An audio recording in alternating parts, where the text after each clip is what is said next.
السلام عليكم ورحمة الله وبركاته. الحمد لله رب العالمين، والصلاة والسلام على أشرف الأنبياء والمرسلين نبينا محمد وعلى آله وصحبه ومن تبعهم بإحسان إلى يوم الدين، أما بعد. قال المصنف رحمه الله: المسألة السادسة عشرة: اعتياض اليهود عن التوراة بكتب السحر. قال: اعتياضهم عما آتاهم الله بكتب السحر، كما ذكر الله ذلك في قوله: ولما جاءهم رسول من عند الله مصدق لما معهم نبذ فريق من الذين أوتوا الكتاب كتاب الله وراء ظهورهم كأنهم لا يعلمون واتبعوا ما تتلو الشياطين على ملك سليمان وما كفر سليمان ولكن الشياطين كفروا يعلمون الناس السحر. الحمد لله رب العالمين، والصلاة والسلام على خير البرية محمد। আল্লাহ সুবহানাহু ওয়া তাআলার জন্য সকল প্রশংসা, যার অশেষ মেহেরবানিতে আমরা প্রতি সপ্তাহের ন্যায় আজকেও মাসাইলুল জাহিলিয়া এই কিতাবের দার্সের জন্য একত্রিত হয়েছি। আল্লাহ সুবহানাহু ওয়া তাআলার কাছে কামনা করছি তিনি যেন আমাদেরকে সঠিক বিষয় জানার এবং সে অনুযায়ী আমল করার তৌফিক দান করেন, আমিন। এই আয়াতটি এখানে যেটা আমরা পড়েছি, এই আয়াতটি উল্লেখ করার পর আল্লামা শেখ আব্দুর রহমান বিন নাসির আস-সাঈদী রাহিমাহুল্লাহ উনি বলছেন: ওয়ালাম্মা কানা মিনাল আওয়াইদি আল কাদারিয়া ওয়াল হিকমাতিল ইলাহিয়া أن من ترك ما ينفعه وأمكنه الانتفاع به فلم ينتفع ابتلي بالاشتغال بما يضره. اسمعوا جيدا، الكلام مفيد جدا. আমি আজকের এই মাসআলাটি ব্যাখ্যা করার আগে আল্লামা ইবনে সাঈদী রাহিমাহুল্লাহ এই আয়াতের ব্যাখ্যায় যেটা বলছেন যে যেহেতু এটা আল্লাহ সুবহানাহু ওয়া তাআলার নির্ধারিত একটি রীতি এবং আল্লাহ সুবহানাহু ওয়া তাআলার এটা একটা হিকমা, কি আন্না মান তারাকা মা ইয়ানফাউহু, যে ব্যক্তি পরিত্যাগ করবে, বর্জন করবে এমন জিনিসকে যেটা তার উপকারে আসে, ওয়া আমকানাহুল ইনতিফাউ বিহি, এবং যে ব্যক্তি এমন জিনিসকে ছেড়ে দিল যে জিনিস দ্বারা উপকার গ্রহণ করা তার পক্ষে সম্ভব ছিল, ফালাম ইয়ানতাফি' বিহি, কিন্তু সে জিনিস দ্বারা সে উপকারটা নিল না, উপকার গ্রহণ করলো না। সম্ভব ছিল উপকার গ্রহণ করা, কিন্তু উপকার গ্রহণ করলো না। কি হবে তাহলে? উবতুলিয়া বিল ইশতিগালি বিমা ইয়াদুররুহু, তাহলে তাকে ফিতনায় ফেলা হবে এমন জিনিসে ব্যস্ত রেখে,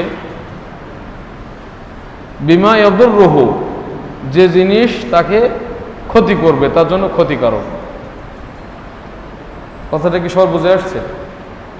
যে ব্যক্তি তার জন্য যেটা উপকারী ছিল এটাকে বাদ দিল, গ্রহণ করলো না। উপকার গ্রহণ করতে চাইলে গ্রহণ করা সম্ভব ছিল, কিন্তু সে সেটা দ্বারা উপকার গ্রহণ করলো না, বরং উপকার গ্রহণ না করে সেটাকে ছেড়ে দিল।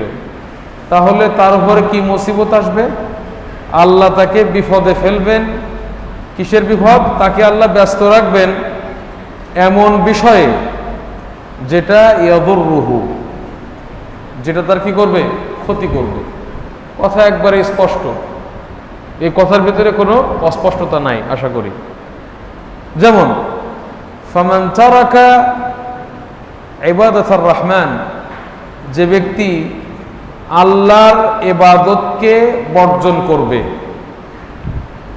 আল্লাহর ইবাদতটা উপকারী না উপকারী না? উপকারী। তো যে ব্যক্তি আল্লাহর ইবাদতকে বর্জন করবে, তাহলে এবং তার সুযোগ ছিল আল্লাহর ইবাদত করে উপকৃত হওয়ার, কিন্তু সে কি করলো? এটা গ্রহণ করলো না, বর্জন করলো, পরিত্যাগ করলো। তাহলে কি হবে? উবতুলিয়া বিইবাদাতিল আওথান, তাকে বিপদে ফেলা হবে, ফিতনায় মুসিবতে ফেলা হবে। কিসের মাধ্যমে? মূর্তি পূজার, মাজার পূজার, বিভিন্ন পাথরের পূজার, দরগা ইত্যাদির পূজার মাধ্যমে তাকে বিপদে ফেলা হবে। তার মানে সে এইগুলোর ইবাদত ছেড়ে দিয়ে এমন জিনিসের ইবাদত করবে যেটা তার ক্ষতি করবে। যেমন আমাদের দেশে যারা এই যে হিন্দুরা যারা আছে, যারা আল্লাহর ইবাদত বর্জন করেছে, তারা কোন বিপদে? কেউ মা কালী, মা দুর্গা নিজে হাতে মূর্তি তৈরি করে সেগুলোর পূজা করতেছে। আবার অন্তরে লালন করবে না, আল্লাহর ভয় যার ভেতরে থাকবে না, আল্লাহর কাছে আশা আকাঙ্ক্ষাকে যে বর্জন করবে, মানে আল্লাহর কাছে ওর আশা আকাঙ্ক্ষা নেই, আল্লাহর ভয় নেই, মহব্বত নেই, তাহলে তার কি বিপদ হবে? সে এমন বিপদে পড়বে যে সে গায়রুল্লাহকে ভালোবাসবে। মানে আল্লাহ ছাড়া অন্যান্য যেসব জিনিসকে ভালোবাসলে তার শুধু ক্ষতি আর ক্ষতি, কোনো উপকার নেই, এরকম জিনিসকে ভালোবাসবে। এবং আল্লাহ ছাড়া অন্যকে এমন ভয় পাবে, মনে হবে ওই তার আল্লাহ, এবং আল্লাহ ছাড়া অন্যর কাছে সে আশা আকাঙ্ক্ষা করবে। যে ব্যক্তি তার সম্পদকে ওমান লাম ইউনফিক মা লাহু ফি তাআতিল্লাহ, যে ব্যক্তি তার সম্পদকে আল্লাহর পথে ব্যয় করবে না, আনফাকাহু ফি তাআতি শাইতান, সে সেটা ব্যয় করবে কোথায়? শয়তানের পথে। এটা হলো তার কি ছিল? মানে মালটা আল্লাহর পথে ব্যয় করে উপকৃত হওয়ার সুযোগ ছিল, কিন্তু উপকার গ্রহণ করে নাই, তাই সে এমন বিপদে পড়বে যে মালগুলি শয়তানের পথে ব্যয় করে ক্ষতিগ্রস্ত হবে। আমাদের দেশে এরকম মানুষ আছে না? আল্লাহর পথে ব্যয় করে না, কিন্তু বিভিন্ন শয়তানের পথে, যেমন নাচ গানের পেছনে ব্যয় করে না, বিভিন্ন নাচ গান, নাটক ইত্যাদি দেখার পেছনে, খারাপ বিষয়ে, খারাপ পথে চুরি ডাকাতি করে ওর মাল নিয়ে নেয়, অথবা সে মদ গাঁজা ইত্যাদি খেয়ে পয়সা নষ্ট করে। এরপরে বলছে ওয়ামান তারাকা যুল্লা লিরাব্বিহি, যে তার রবের সামনে নত হয় না, উবতুলিয়া বিযুল্লি লিল আবিদ, সে মুসিবতে পড়ে। কিসের? তাকে ব্যস্ত রাখা হয়, যারা তার মতো বান্দা আছে সেই বান্দাদের সামনে নত হওয়ার কাজে তাকে ব্যস্ত রাখা হয়, সে তাদের সামনে নত হয়। ওমান তারাকাল হাক্কা উবতুলিয়া বিল বাতিল, যারা হকটাকে বর্জন করে, হকটার মাধ্যমে উপকার লাভ করা যায় না, কিন্তু যারা হকটাকে বর্জন করবে তাদেরকে কোথায় ফেলে দেওয়া হবে? বাতিলের মধ্যে। তারা বাতিল নিয়ে ব্যস্ত হয়ে নিজেদেরকে ক্ষতি সাধন করবে। কাযালিকা হাউলাইল ইয়াহুদ, ওই রকম ভাবে এই ইহুদিগুলির অবস্থা। লাযু কিতাবাল্লাহ, যখন তারা আল্লাহর কিতাবকে ছুঁড়ে ফেলে দিল। আল্লাহর কিতাব, আল্লাহ তাদেরকে কিতাব দিয়েছিলেন না, কিতাবটাকে তারা ফেলে দিল, দিয়ে নাবাযু কিতাবাল্লাহ ওয়াত্তাবাউ মা তাতলু শায়াতিন, আল্লাহর কিতাব ছুঁড়ে ফেলার কারণে তারা অনুসরণ করলো কিসের? মা তাতলু আশ-শায়াতিন, শয়তান গণকদেরকে যেসব জাদু শিক্ষা দিত বা যেসব জাদুর কথা বলতো, তৈরি করতো জাদুর বিষয়, সেইগুলি সুলাইমান আলাইহিস সালামের সময়ে শয়তানরা যে জাদু তৈরি করত সেইগুলি তারা অনুসরণ করত। অর্থাৎ শয়তান মানুষদের জন্য যে জাদু বের করেছিল সেই জাদুগুলো তারা অনুসরণ করত। আর জাদু কি কোনো উপকার করে না ক্ষতি করে? ক্ষতি করে। ওয়া জামু আন্না সুলাইমান আলাইহিস সালাম কানা ইস্তামিলুহু, আর তার ধারণা করেছিল যে নবী সুলাইমানও এই জাদু ব্যবহার করতেন। এবং ওয়াবিহি হাসালা লাহুল মুলকুল আযীম, এবং যে বিশাল রাজত্ব সুলাইমান আলাইহিস সালামের, এই রাজত্ব জাদুর মাধ্যমে অর্জন হয়েছে, এটা তারা মনে করতে ইহুদিরা। ওহুম কাযাবা ফি যালিক, অথচ তারা এই ক্ষেত্রে মিথ্যুক। বাল নাজ্জাহু সাদিক ফি কিলিহি ওয়া মা কাফারা সুলাইমান ওয়ালাকিন্না শায়াতিন কাফারু। আমি শুরুতে কথাগুলো একটু বললাম, এটা একটু পড়লাম, যদিও আমাদের আজকের আলোচনার সাথে সম্পৃক্ততা আছে, কিন্তু বিস্তারিত একটু উনি আলোচনা করেছেন। ছাত্ররা যারা আছে তাদের মানে যথেষ্ট পরিমাণ সময় আছে, যথেষ্ট পরিমাণ আল্লাহ তাদেরকে সময় দিয়েছেন।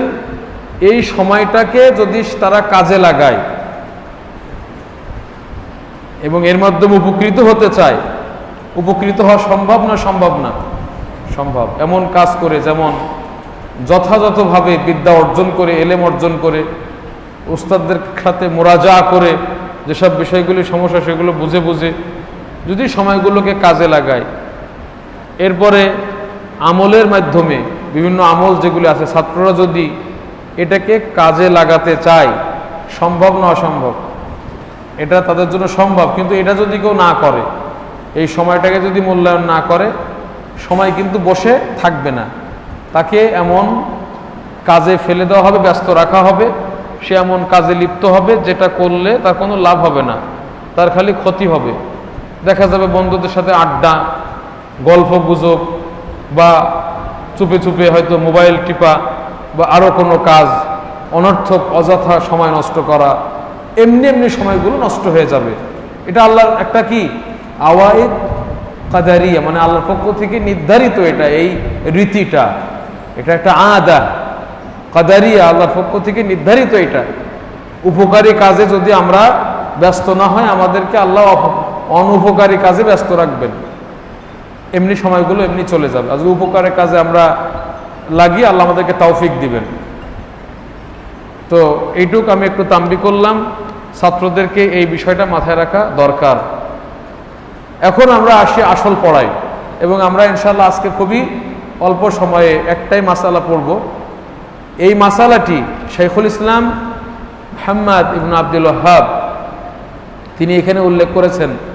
তিনি বলছেন যে ইহুদিরা, তাদেরকে আল্লাহ যে তাওরাত দিয়েছিলেন, এই তাওরাতকে তারা এর বিনিময়ে, মানে এটাকে বাদ রেখে এর বিনিময়ে তারা গ্রহণ করেছিল কুতুবুস সিহর, জাদুর কিতাবসমূহ, জাদুর কিতাবসমূহ। জাদু এটা এর আসারটা, মানে জাদু করলে এটার একটা প্রভাব রয়েছে, এর মাধ্যমে মানুষকে পাগল বানানো যায়, মানুষকে জাদু করে অসুস্থ করে মৃত্যুর মুখেও ঠেলে দেওয়া যায়। তারপরে জাদুর মাধ্যমে স্বামী স্ত্রীর মধ্যে বিচ্ছেদ করানো যায়, আবার স্বামী স্ত্রীর মধ্যে মানে মহব্বত তৈরি করা যায়, যেটা অনেকে করে থাকে, একজন নরনারীর মধ্যে এগুলো করে। তো এটার কারণে ক্ষতিও হয়, যদিও মহব্বত তৈরি হবে, কিন্তু যেহেতু তার তবিয়তে, তার স্বভাবের ভিতরে এটা প্রভাব ফেলবে, এটা আস্তে আস্তে তাকে ক্ষতি করবে। তো যেমন কিছুদিন আগে একজন ভালো রাকি, সে একটা ঘটনা বলল যে যখন একটা ছেলে মানে বিয়ে করেছে, ছেলের বিয়ে করার পরে ছেলে এবং তার স্ত্রীর মাঝে ভালো সম্পর্ক, কিন্তু মা এটাকে বেশি ভালো চোখে দেখে না। সে ভাবে যে আমি এতদিন তাকে বড় করলাম, এখন স্ত্রীকে এত ভালোবাসবে কিসের জন্য? আমার ছেলের জন্য আমার প্রতি তার ভালোবাসা সবচেয়ে বেশি হয়, এজন্য সে একটা জাদু করলো। তখন তার প্রতি ভালোবাসা বৃদ্ধি এবং স্ত্রীর প্রতি যেন একটু দূরত্ব তৈরি হয়। এটা ঠিক আছে, এইভাবে তৈরি হয়ে গেল। স্ত্রীও খুব চালাক, বুঝে ফেললো এটা, সে গিয়ে উল্টা জাদু করলো, মানে যাতে করে মায়ের সাথে দূরত্ব তৈরি হয়, তাদের দুজনের মধ্যে ভালোবাসাটা তৈরি হয়। এদিক থেকে জাদু করে, আরও ওদিক থেকে জাদু করে, বারবার জাদু করার কারণে লাস্টে ছেলেটা পাগল হয়ে যায়। সে শীতকালে গরমকালের পোশাক পরে আর গরমকালে শীতকালের পোশাক পরে পরে ঘুরতেছে, এভাবে পোলা পাগলের মতো উলঙ্গ হয়ে কাপড় না অনেক সময় এরকম ঘুরে বেড়াচ্ছে। তাহলে কত বড় ক্ষতি এটা। তো যাই হোক, এই যে জাদু, এটা কিভাবে হলো? এটা শয়তান গণকদেরকে এটা শিখিয়েছিল কিছু জাদু। আর আল্লাহ সুবহানাহু ওয়া তাআলা মানে বাবেল শহরে হারুত এবং মারুতের উপরে জাদু অবতীর্ণ করেছিলেন মানুষকে পরীক্ষা করার জন্য, যে তারা এটা শেখে কিনা। যারা শিখবে তারা কাফের হয়ে যাবে, এটা পরীক্ষার জন্য আল্লাহ নাজিল করেছিলেন। তো দেখা গেল যে অনেকেই তারা কাফের হয়েছে এটা শিক্ষা করে, তারা পরীক্ষায় পাশ করতে পারে নাই। পরবর্তীতে সুলাইমান আলাইহিস সালাতু ওয়াস সালাম তিনি তার যে আদেশ আল্লাহর পক্ষ থেকে, সঠিক দিক নির্দেশনা যেটা আল্লাহর পক্ষ থেকে বিধান, ওইটা তিনি মানুষদেরকে দিতেন, মানুষ সেটা জানতো, বুঝতো। আর বলা হয়েছে যে সুলাইমান আলাইহিস সালাতু ওয়াস সালাম এই জাদুর যে বিভিন্ন বিষয়গুলি, এগুলি ওদের কাছ থেকে নিয়ে তার কুরসির নিচে লুকিয়ে রেখেছিলেন। যেভাবেই হোক, ওনার মৃত্যুর পরে শয়তানরা এই জাদুগুলো বের করে মানুষদেরকে বলে যে এটাই সুলাইমান ব্যবহার করতেন, এটাই সুলাইমান এর মাধ্যমে এত বড় রাজত্ব গ্রহণ করেছে। এইভাবে শয়তান মানুষদেরকে বিভ্রান্ত করে। আর ইহুদিরা তখন আল্লাহ সুবহানাহু ওয়া তাআলা তাদেরকে যে তাওরাত দিয়েছিলেন, সেই তাওরাতটাকে বাদ দিয়ে এই জাদুর কিতাব নিয়ে তারা চলতে লাগলো, জাদু শিখতে লাগলো, জাদু ব্যবহার করতে লাগলো। এইভাবে তারা আল্লাহর এই বাণীকে, আল্লাহর পক্ষ থেকে অবতীর্ণ কালামকে তারা বর্জন করে তারা জাদুকে ব্যবহার করতে লাগলো। তো এখানে আল্লাহ বলছেন যে ওয়ালাম্মা জাআহুম রাসূলুম মিন ইনদিল্লাহি মুসাদ্দিকুল লিমা মাআহুম, যখন তাদের কাছে আসলো একজন রসূল আল্লাহর পক্ষ থেকে, যিনি তাদের নিকটে যেটা আছে সেটাকে সত্যায়নকারী, তখন কি ঘটলো? নাবাযা ফারীকুম মিনাল্লাযীনা উতুল কিতাব, তখন যাদেরকে কিতাব দেওয়া হয়েছিল, ইহুদিদের সম্পর্কে বলা হচ্ছে যে এদের একটি দল, যাদেরকে কিতাব দেওয়া হয়েছিল আহলে কিতাবদের, এদের একটি দল নাবাযা মানে ছুঁড়ে ফেলে দিল কিতাব আল্লাহ, আল্লাহর কিতাবকে, ওয়ারাআ যুহুরিহিম, তাদের পেছনে, আল্লাহর কিতাবকে তাদের পেছনে ছুঁড়ে ফেলে দিল। কান্নাহুম লা ইয়ালামুন, মনে হচ্ছে যেন জানেই না যেটা আল্লাহর কিতাব, এটা মানতে হবে, এটা মানাটা আবশ্যক, মনে ওদের জ্ঞানই নেই, এমনভাবে পেছনে ছুঁড়ে ফেলে দিল। তার মানে ওদিকে ভ্রুক্ষেপ করে না, এটা যে আল্লাহর পক্ষ থেকে এসেছে, এটা পড়তে হবে, আল্লাহর কিতাব, এটা পড়তে হবে, এখান থেকে জ্ঞান অর্জন করতে হবে, এটা মানে কোনো খেয়ালই নেই, এভাবে ছুঁড়ে ফেলে দিল। ওখান থেকে জ্ঞান অর্জন তারা করলো না, সেখানে কি বলা হয়েছে সেটা জানার চেষ্টা করলো না, আল্লাহর কিতাবকে পেছনে ছুঁড়ে ফেলে দিল। এবং কি করলো, মানে এটা তো করলোই, মানে যখন উপকারী জিনিসকে ছুঁড়ে ফেলে দিল, তখনই তাদেরকে কি হলো?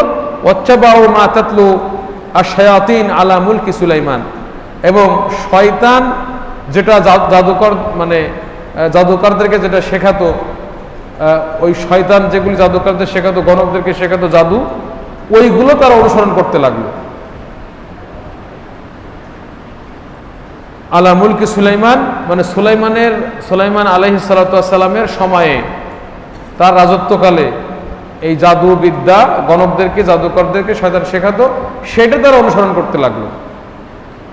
এবং তারা বলতে লাগলো যে সুলাইমানও এটাই অনুসরণ করত। আল্লাহর নবী সুলাইমান তিনিও এগুলো মানতেন, তিনিও এটা মানুষকে শেখাতেন, তিনি এর মাধ্যমে রাজত্ব পেয়েছেন। তখন আল্লাহ কি বলতেছেন? ওমা কাফারা সুলাইমান, না, সুলাইমান এই জাদু শিখে কুফরি করেন নাই, জাদু শেখাটা কুফরি, জাদুকরের কাছে যাওয়াও কুফরি। এমনকি জাদুকরের শাস্তি কি? দরবাতুন বিসাইফ, তরোয়ার দিয়ে শিরচ্ছেদ করা। ওয়ালাকিন্না শায়াতিনা কাফারু, শয়তানরা তারা কুফরি করেছে জাদু মানুষদেরকে শিখিয়ে। ইউআল্লিমুনা আন-নাসা সিহরা, তারা মানুষকে জাদু শেখাতো শয়তানরা। এই যে মাসআলাটি এখানে বলা হলো, এই মাসআলাটি জাহেলদের মাসআলা, জাহেলরা এটা করেছে। কিভাবে? ইহুদিরা হচ্ছে মিনাল জাহিলিয়িন, ইহুদিরা তারা হচ্ছে আহলুল জাহিলিয়া, তারা জাহেলি। তো ইহুদিদের স্বভাব হচ্ছে এটা কি, আল্লাহর কিতাবকে পেছনে ফেলে দেওয়া আর ওই বিভিন্ন যেগুলো শয়তানের আবিষ্কৃত জিনিস সেইগুলিকে ফলো করা। এইবার আমরা আসি আমাদের উম্মতের ভেতরে, মুসলিমদের ভেতরে এই জিনিসটা ঢুকেছে কিনা। মুসলিমদের ভেতরে জাহিলি যুগের এই শাখাটা, এই জাহিলি কর্মকাণ্ডটা আমাদের মুসলিমদের ভেতরে ঢুকেছে কিনা। আমরা যদি খেয়াল করি তাহলে আমরা পুরাপুরি এদেরকে আর জাহিলি যুগের লোক না বললেও আমরা বলতে পারি যে জাহিলি যুগের এই শাখাটা আমাদের মুসলিম উম্মার বিরাট একটা অংশের ভেতরে প্রবেশ করেছে। তারা কোরআন তারা পড়বে না, কোরআনে কি শিক্ষা আছে সেটা তারা দেখবে না। আল্লাহ রাসূল সাল্লাল্লাহু আলাইহি ওয়াসাল্লাম কোরআনের যে ব্যাখ্যা হাদিস যেগুলো বলে গেছেন এটা তারা পড়বে না। তারা পড়বে কি ওটাকে আমরা বুঝবো বা ওইটা আমাদের জন্য না, মানে পিছনে ফেলে রেখেছে। অনেকে সারা জীবনই পড়ে নাই, বিনিময়ে বাজার থেকে বিভিন্ন ওজিফার বই কিনবে,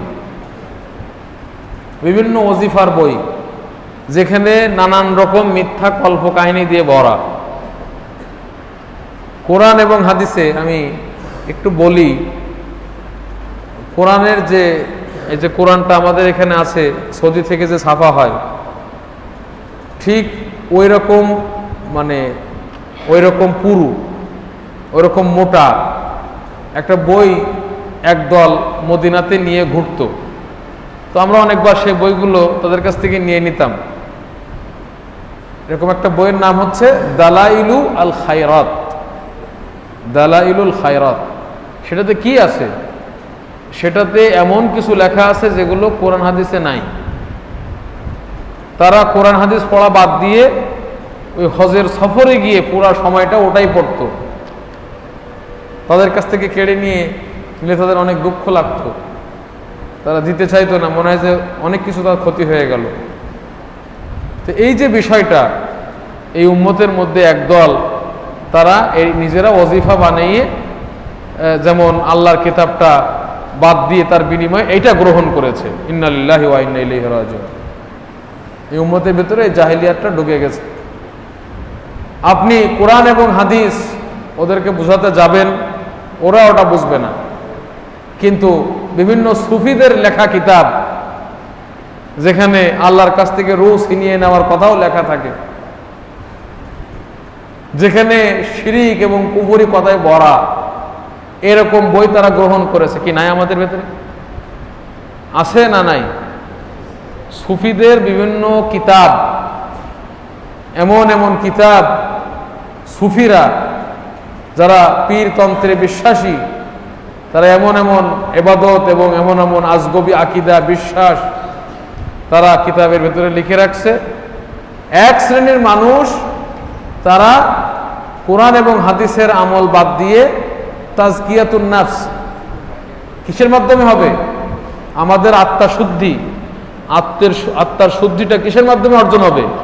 কোরআন এবং হাদিসের শিক্ষার মাধ্যমে না, নাকি অন্য কিছুর মাধ্যমে? কিন্তু তারা বলতেছে না, আত্মশুদ্ধি এটা দ্বারা হবে না। আত্মশুদ্ধি হবে কিসের মাধ্যমে?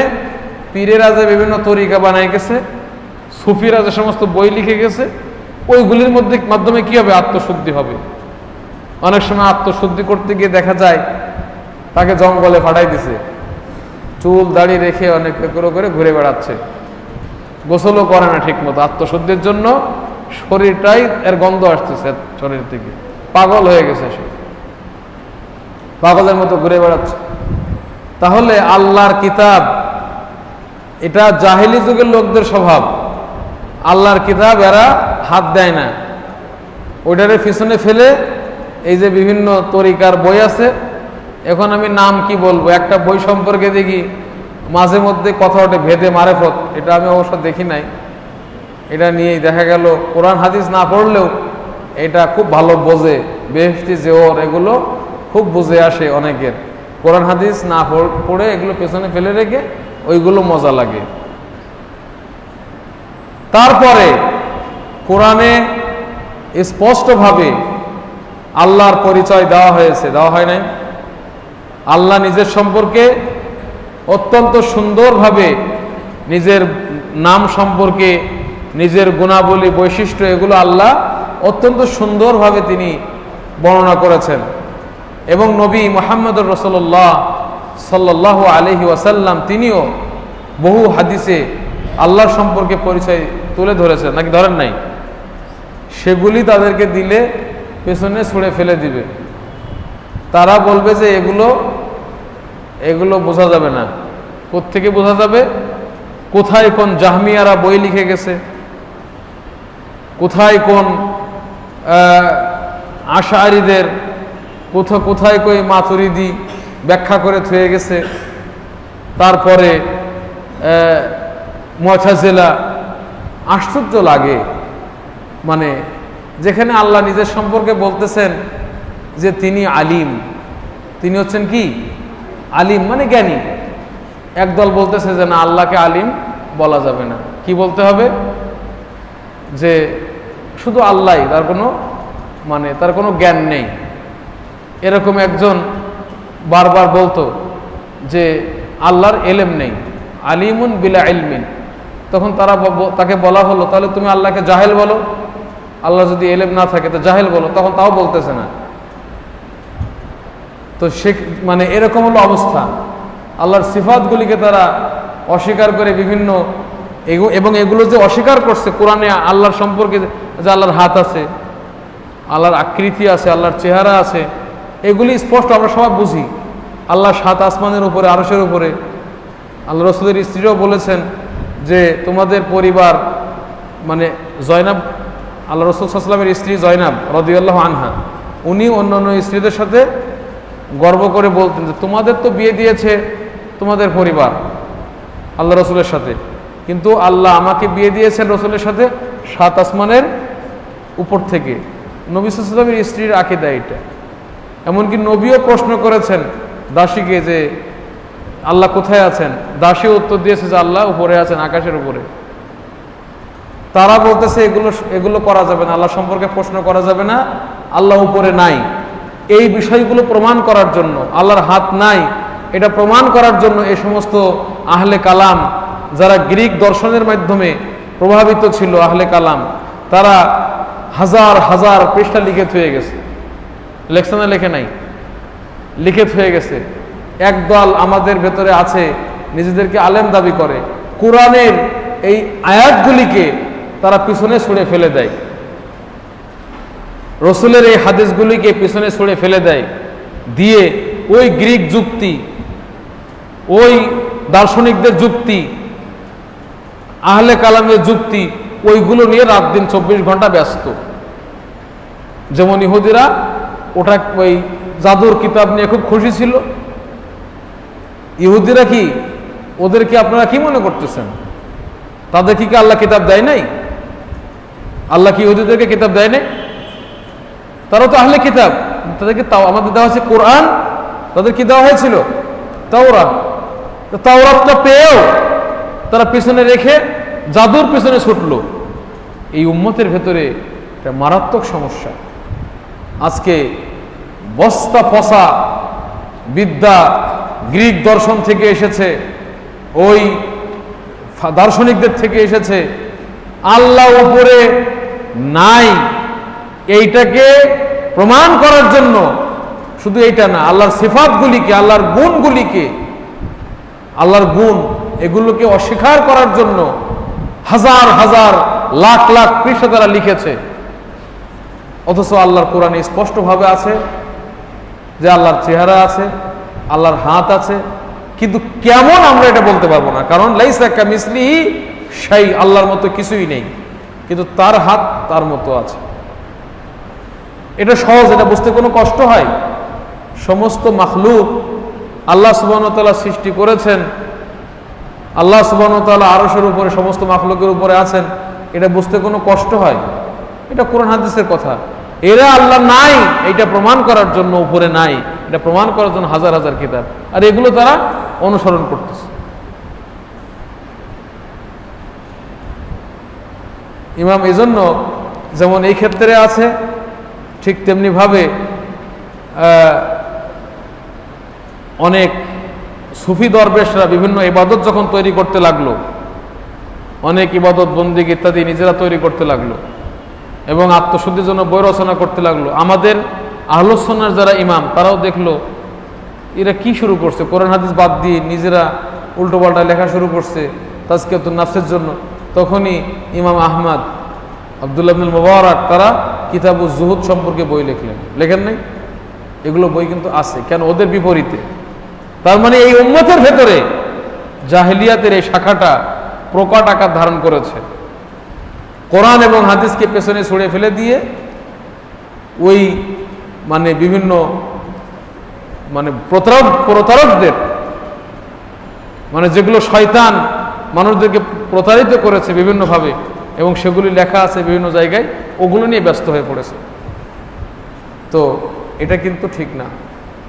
এমনকি এমনও বিষয় আছে বিভিন্ন মাযহাবের ক্ষেত্রে, এমনও বিষয় আছে মানে কিছু কিছু মাসআলা এই ক্ষেত্রে এমন কোরআন এবং হাদিস তাদের সামনে যদি তুলে ধরা হয় তারা সেটা মানে না, এটাকে পিছনে ফেলে দেয়। এই জন্য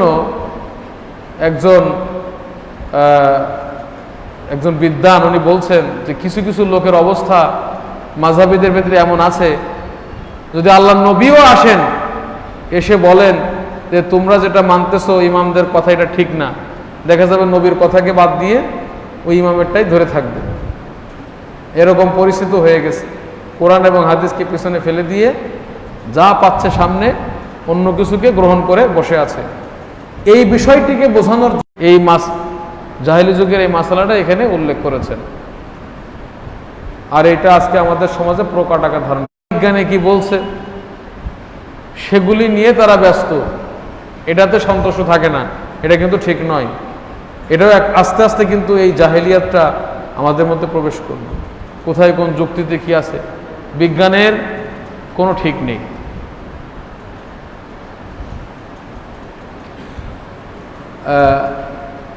আমি আরেকটা কথা বলে শেষ করে দিচ্ছি। আল্লাহ সুবহানাহু ওয়া তাআলা জমিন সম্পর্কে কি বলেছেন যে ওয়াইলাল আরদি সুতিহাত। সুতিহাত মানে কি? বিছানো। তারপরে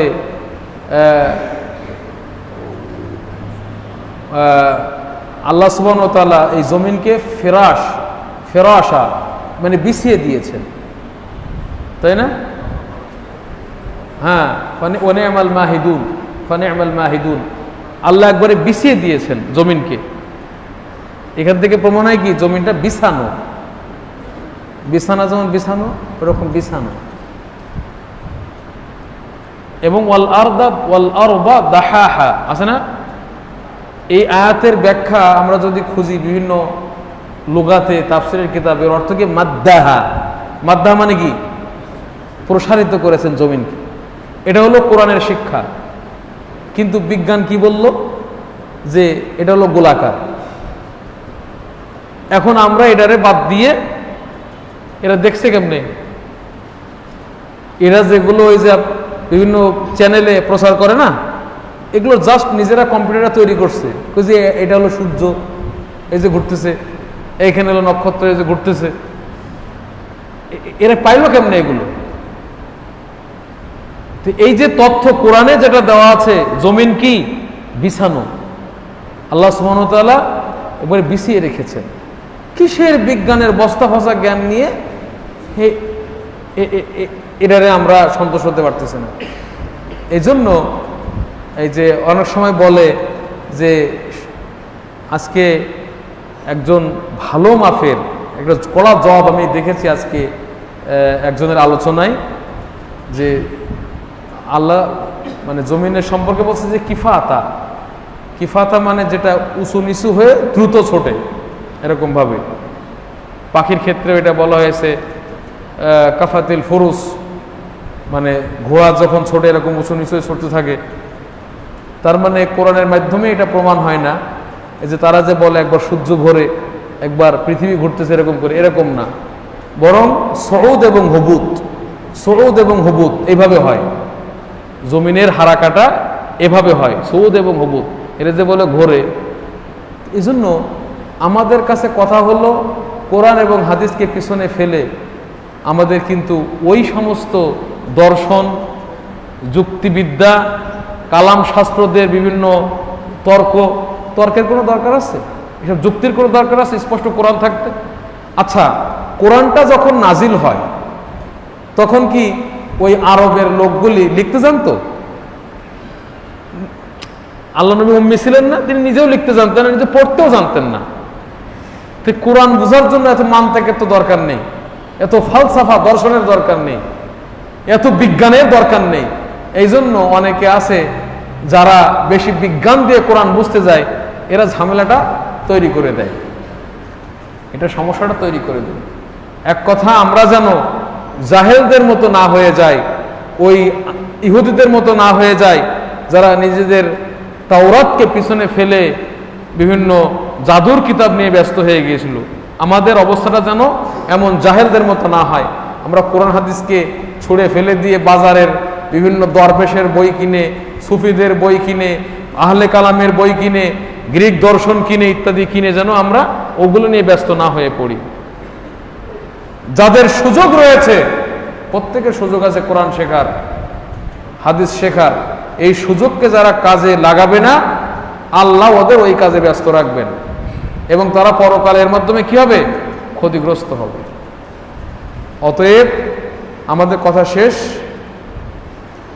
আল্লাহ সুবহানাহু ওয়া তাআলা যেন আমাদেরকে, যারা এখানে শুনলেন এবং অনলাইনে যারা শুনতেছেন, সবাইকে যেন আল্লাহ সুবহানাহু ওয়া তাআলা কোরআন এবং সহিহ হাদিসটাকে আল্লাহ আমাদের দৃঢ়ভাবে ধারণ করার তৌফিক দান করেন এবং সেটার থেকে যথাযথ জ্ঞান অর্জনের আল্লাহ তৌফিক দান করেন এবং সে অনুযায়ী আমল করার আল্লাহ আমাদেরকে তৌফিক দান করেন। আমিন।